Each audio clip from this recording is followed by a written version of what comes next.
April 13 సంబంధించి ఈ రోజున ఒక ఘోరమైనటువంటి అంశం జరగడం జరిగింది భారతదేశంలో. చూసుకున్నట్లయితే అదే జలియన్ వాలాబాగ్ మరణకాండగా మనం చెప్తా ఉంటాం. ఓకే. సో, ఇది ప్రపంచంలో ఏ ప్రాంతంలో గూడా జరగనటువంటి ఒక మరణకాండ భారతదేశంలో బ్రిటిష్ వాళ్ళ వలన జరగటం జరిగింది ఏప్రిల్ 13న. 1919 సంవత్సరంలో పంజాబ్‌లోని అమృత్‌సర్ అనేటువంటి ఒక ప్లేస్‌లో జరిగినటువంటి ఒక మరణకాండగా మనం చెప్పుకోవచ్చు.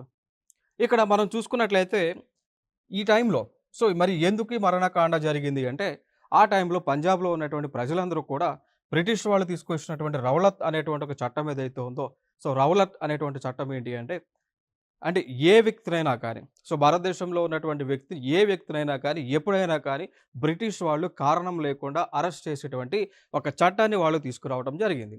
దానికి వ్యతిరేకంగా భారతదేశంలో ఉన్నటువంటి ప్రజలందరూ కూడా ఒక రెవల్యూషన్ అనేటువంటిది మొదలుపెట్టినటువంటి సందర్భాన, దానితో పాటు ఇక్కడ జలియన్ వాలాబాగ్ అనేటువంటి ఒక ప్లేస్‌లో ప్రజలందరూ కూడా గుమిగూడి తదుపరి కార్యాచరణకు సంబంధించి, అదేవిధంగా ఈ బైసాఖి ఫెస్టివల్ యొక్క సెలబ్రేషన్ సంబంధించి ప్రజలందరూ గుమిగూడి ఉన్నటువంటి సందర్భాన బ్రిటిష్‌కి చెందినటువంటి జనరల్ రెజినాల్డ్ డయర్ అనేటువంటి ఒక వ్యక్తి విచక్షణ రహితంగా ప్రజలపైన కాల్పులను జరపడం జరిగింది.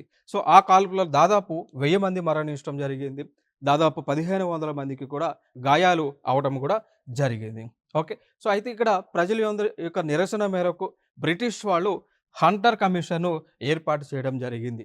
ఈ ఈ యొక్క హంటర్ కమిషన్ యొక్క ముఖ్య ఉద్దేశ్యం ఏంటి అంటే, ఇక అంటే ఈ యొక్క కాల్పులు ఎందుకు జరిగినాయి, జరగడానికి యొక్క కారణం ఏంటి అనేటువంటి అంశాలను తెలుసుకోవడానికి ఈ హంటర్ కమిషన్‌ను బ్రిటిష్ వాళ్ళు వేసినప్పటికీ కూడా, వీరు ఈ యొక్క కమిషన్ యొక్క రిపోర్ట్ కూడా బ్రిటిష్ వాళ్ళకు ఆ టైంలో అనుకూలంగా ఇవ్వటం జరిగింది.